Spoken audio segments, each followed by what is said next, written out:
নমস্কাৰ দৰ্শক বৃন্দ, আজিৰ আমি এই ভিডিঅ'ত গুৱাহাটী চিকিৎসা মহাবিদ্যালয়ত হৈ যোৱা এক দুখদায়ক আৰু এক শোকাবহ ঘটনাৰ বিষয়ে আমি আলোচনা কৰিম। এটা 4 দিনীয়া শিশু কন্যাৰ মৃত্যুৰ পিছত চৰকাৰে কেনেধৰণৰ পদক্ষেপ ল'লে, কেনেধৰণৰ পদক্ষেপ গ্ৰহণ কৰিলে আমি এই ভিডিঅ'টোত আলোচনা কৰিম। সেয়ে আপোনালোকে ভিডিঅ'টো শেষলৈকে চাব। তো 18 আগষ্ট অৰ্থাৎ সোমবাৰে গুৱাহাটী চিকিৎসা মহাবিদ্যালয় অৰ্থাৎ জিএমচিত চিকিৎসাধীন অৱস্থাত আছিল এজন শিশু কন্যা, 4 দিনীয়া শিশু কন্যা।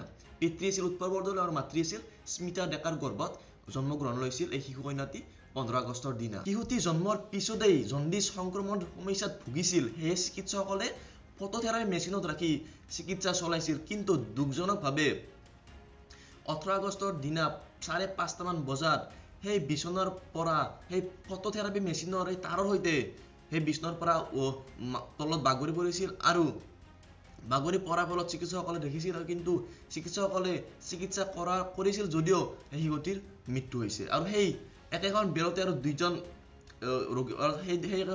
দুইজন শিশু থৈছিল, কিন্তু সেই দুজন অৰ্থাৎ 3জন শিশু থৈছিল এখন বেৰতে।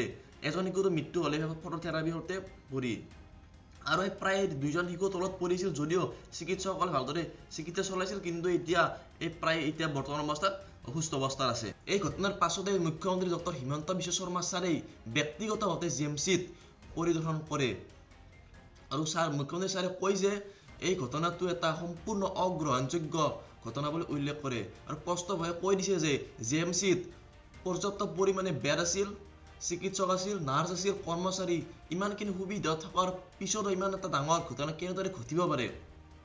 অৰ্থাৎ মুখ্যমন্ত্ৰী হিমন্ত বিশ্ব শৰ্মাই স্পষ্টভাৱে কৈ দিছে যে এই ঘটনাটো এটা সম্পূৰ্ণ অৱহেলা বা অসাৱধানতাৰ ফলত এই শিশুটিৰ মৃত্যু হৈছে। সন্তানটি সম্পূৰ্ণ নেগলেক্টৰ কাৰণে মৃত্যু হৈছে। মুখ্যমন্ত্ৰীয়ে এই সম্পূৰ্ণ ঘটনাটোৰ দায়িত্ব ল'ম বুলি কৈছে আৰু লগতে জিএমচিৰ অধ্যক্ষ ডক্টৰ অচ্যুত চন্দ্ৰ বৈশ্য ডাঙৰীয়া সেই শিশুটিৰ পিতামাতাৰ ওচৰত গৈ অৰ্থাৎ ব্যক্তিগতভাৱে গৈ পিতামাতাৰ ওচৰত ক্ষমা খুজিবলৈ কৈছে। প্ৰিন্সিপালে ক্ষমা খুজিব লাগে দেউতাক মাকৰ ওচৰত, ইয়াতে বেলেগ কথা একো নাই। ইতিমধ্যে ফায়াৰ দাখিল কৰা হৈছে আৰু তাত থকা অৰ্থাৎ সেই ইনচিডেণ্টটো ঘটাৰ সময়ত তাত যিসকল চিকিৎসক আছিল আৰু ডিউটিত থকা নাৰ্ছসকলক স্থগিত কৰা হৈছে আৰু CCTVৰ ফুটেজ পৰিলোচনা ভালদৰে চলাই আছে। অৰ্থাৎ সেই ঘটনাটোৰ সম্পূৰ্ণ সত্যতা বাহিৰলৈ অনা হ'ব বুলি চৰকাৰে ইতিমধ্যে জনাইছে। এই ঘটনাৰ পিছতে আন এক ঘটনাৰ সৃষ্টি হৈছে। আৰক্ষীয়ে প্ৰায় 11জন কৰ্মচাৰীক ৰোগীৰ পৰিয়ালৰ পৰা বেআইনীভাৱে ধন